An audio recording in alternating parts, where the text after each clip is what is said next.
Hi there and welcome back to Japan, where I'm doing my first ever listen to, therefore reaction and review to Hello Sleepwalkers. And just in case you don't know, since the channel came back, if you want to watch the reaction, you have to click the link in the description below. So you pause this video, click the link in the description below, opens up a separate player, still in the YouTube player, but opens up a separate player where you can watch my reaction. I'm about to jump straight over to review. Sorry we have to do things this way now, just since we had to restart the channel. That's the way we have to do things. Anyway, so tell me, have you watched the reaction? Remember, pause this video and watch the reaction if you haven't already. Are you ready for me to give you the review? Alright, here it comes. I really liked that. I really liked that a lot. And some people might be surprised. Some people, depending on how long you've been following this and the previous channel, you may or may not be surprised at why I like that one so much. This had a lot of the qualities... about halfway through I was wondering, should I compare this to something like Bandmade? I would actually be more inclined to compare this to Foo Fighters, because this has a lot of qualities that are very much of the Japanese rock style writing, and yet a lot of the things that I think make it work are a lot of things that I think make Foo Fighters such a fantastic band as they are. Whether you love them or hate them, you've got to admit they're very sort of special at what they do. They have a really good writing style. So when it comes to this, there's so many things that I want to compliment about it. Now, obviously, as always, we'll be honest about things. We'll point out, we don't just ask us here. We talk about what's good and what's bad. But I think this is pretty much 99% good. Now, the things that really hit me, first of all, it started off, and at first I was looking at it thinking, there's so many people on the screen. There's like 5 people on the screen. It doesn't really sound like 5 people, because it just started off as just sort of rocking along. You have your riff happening over a basic chord pattern, over a just simple enough drum beat. It was the way that they developed everything. This was especially apparent in the verses. Now, often, as I say, one of the styles that you can go for is you can put a lot of intricacy into verses. You can break things down, less strumming, less impact, and really spread your sounds out and make something quite interesting and thick. And then thick as in sort of multi-layered. And then go into the chorus where you can make things thicker, but just by having everyone combine to make one sort of unified, hard, rocking sound.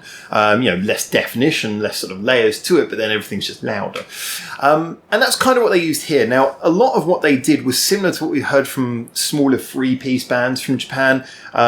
Reminding me of things like Mutant Monster, reminding me of, we've covered so many 3-piece bands now, but they have that sort of basic energy of, like, let's do something simple and make it sort of catchy and impactful. However, by having those extra 2 members on a lot of the 3-piece bands we've heard, they use those 2 members well.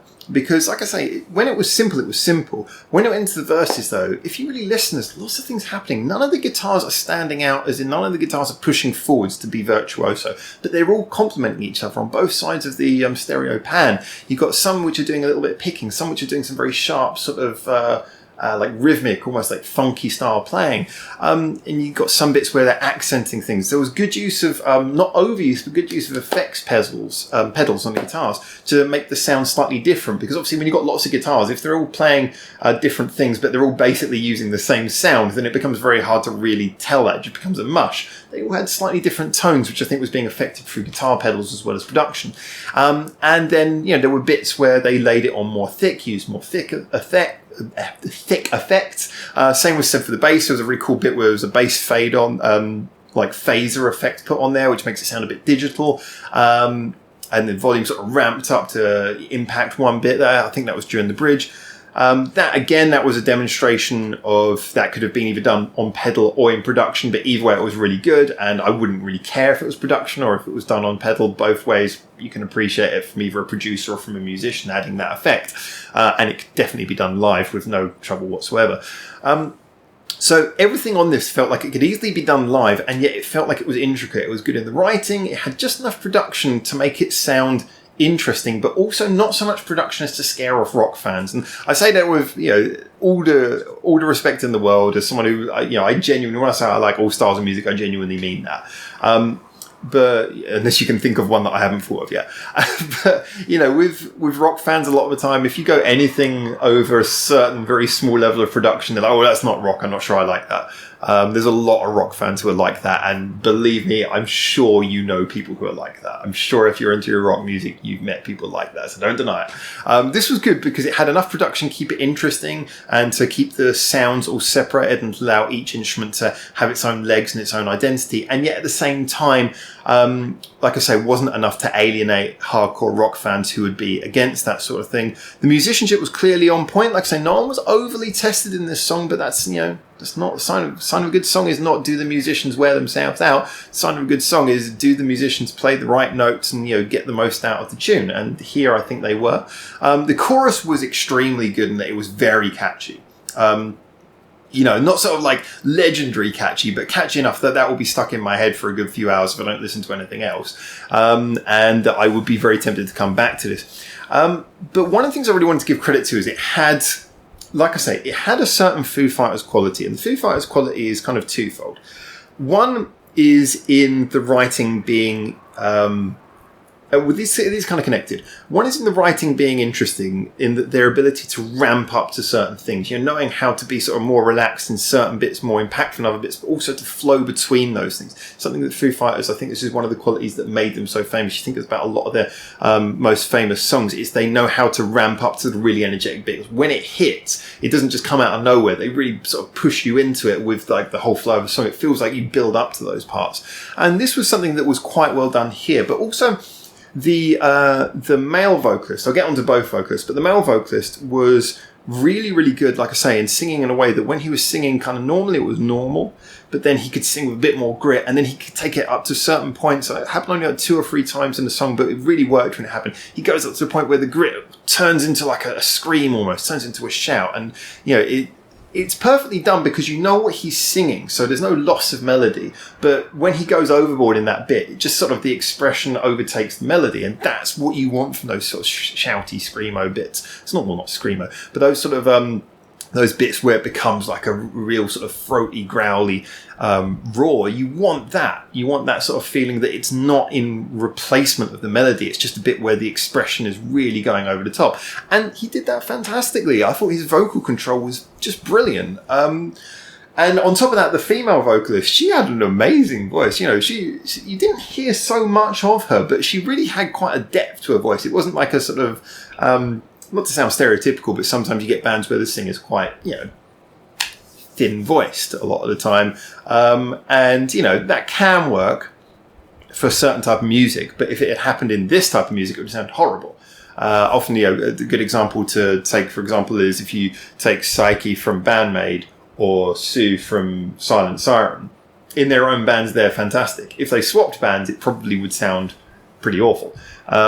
They know their voice suits what they do, and they work around that. And this is the same thing here.